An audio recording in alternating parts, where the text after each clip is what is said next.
سەفیندزەیی ووتەبێژی حكومەتی هەرێمی كوردستان روونكردنەوەیەکی سەبارەت بە لێدوانەکانی سەرۆکوەزیرانی عێراق بڵاوکردەوە ڕایگەیاند. عەبادین چەندین جارە باسی ئەوە دەکات گوایە موچەی موچەخۆرانی هەرێمی کوردستان دەنێرێت و بۆ ئەمەش خەریکی وربوونەوە لە لیستەکانی موچەخۆرانی هەرێم. دزەی ڕاشی گەیان وەک پێشتریش ڕایگەیاندووە حکومەتی فیدراڵ تا ئێستا هیچ لیستێکی موچەخۆرانی لە حکومەتی هەرێم داوا نەکردووە، بۆیە ئاگادار نین و نازانین ئەوانە کام لیستانن کە حکومەتەکەی عەبادی خەریکی وربینیانە. دزەی وتیشی خەڵکی کوردستان ئیتر لەوە گەیشتووە کە وتانی عەبادی تەنها لێدوانی میدیاییە، بۆیە هیچ متمانێکی بۆ قسانە نەماوە.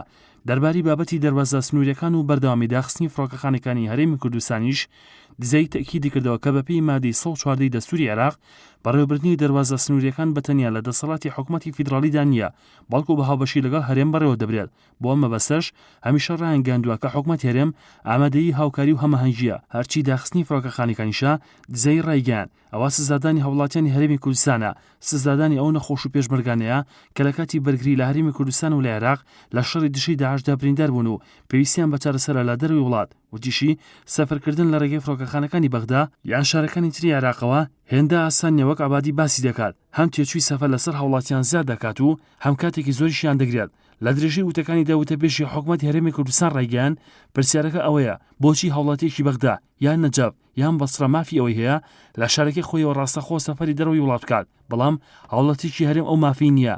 سەبارەت بە حکومەتی هەرێم و کێشە سیاسیەکانی هەرێمی کوردستانیش کە عەبادی باسی کردووە، دزەی ڕایگەیاند کاتی ئەومان نییە باسی ئەو هەموو کێشە و کەم و کوورانە بکەین کە لە سەرەتای دەست بەکاربوونی کابینەکەی عەبادیەوە بەرەوشی حکومەتەکەی گرتوون. ئەمە بابەتی ئێمە نییە و هیچ سوودێکشی بۆ ئەم دۆخە نییە.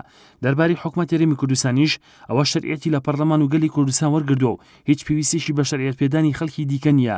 بە شێوەیەکی یاساییش بە دوو خولی تەشریعی لەگەڵ پەرلەمانی کوردستان بەردەوام دەبێت و دەسەڵاتی تەواوی بەسەر هەموو کایەکی هەرێمی کوردستاندا هەیە. لە کۆتایی ڕوونکردنەوەکەدا دزەی تەکیدی کردەوە کە حکومەتی هەرێمی کوردستان وەک هەمیشە ڕایگەیاندووە ڕازگویانەوە بە نەیاسپاشیەوە داوای گفتوگۆ بۆ چارەسەرکردنی کێشەکان دەکات، بەڵام ئەوەی کە وەڵام ناداتەوە تەنیا لە ڕێگەی میدیا و کۆنگرە ڕۆژنامەوانیەوە بۆ پروپاگەندا نەک بۆ چارەسەری بەردەوام باسی چارەسەر و لێگەیشتن و دەستور و هاوڵاتی بوون و ئەو دەستەواژانە دەکات.